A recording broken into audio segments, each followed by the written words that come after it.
makikita niyo po yung amin dinadaanan dyan. Napakaganda ng plano ng kanilang infrastruktura sa transportation nila. Pero nyo, parang nasa probinsya na kami, halos lahat may skyway. Yan o. Ganyan kaganda yung plano nila sa daan nila, kaya walang ganong traffic. Ang ganda. Yan o, mahirap sa kabilang side. One way lang yung daanan dito, walang kasalubong. Yung kabila ay may sariling daan, kaya ang ganda. Iwas aksidente rin yung style ng daan nila eh. Kasi makakapokus ka na puro one way lang yung wala kang kasalubong, ika nga.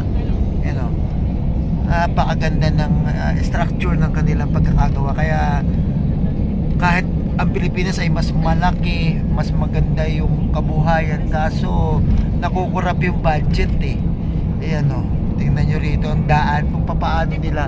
Ang ganda ng way, napaka-smooth ng aming travel dito sa loob ng Taiwan. Obserbahan nyo yan, wala kang kasalubong na sasakyan, hindi nagsisiksikan, kasi yung kabilang way ay nasa kabilang side naman, no? Yan. Pero sa ilalim nito may way din ng mga for ano yun, siguro may mga sasakyan dito sa ilalim. Ganda, kaya napakaganda. Dito ko nakita yung plano ng kanilang way of transportation, ay napakaluwag ng daanan. Nakikita nyo yan, walang ka-traffic. Papunta kami sa isang probinsya dito sa may Taiwan, na kung saan ay pupuntahan namin na destination sa unang araw namin ng tour dito. Ayan, nakita nyo ang ganda oh. Sa ilalim yan, may sa atin, kung tawagin sa atin, skyway yan. Pero dito kakaiba, halos lahat ng lugar may skyway. Yun ang aking na-observe. Yun ang pagkakaiba sa Pilipinas dito sa Taiwan.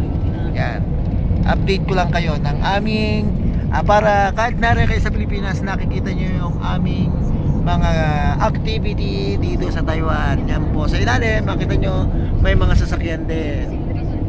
Napaka-smooth ng biyahe namin dito, walang traffic. Sa baba medyo may traffic yun, no? Pero ang kagandahan yan, nagawa na nila kaagad ng paraan. Meron na kaagad silang options na magpapaluwag ng transportation nila, na yung build up ng sasakyan sa baba higpit din, pero dito sa taas meron silang mga options. Yan. Mamaya update ko ulit po kayo ng aming mga activity dito sa Taiwan. Thank you.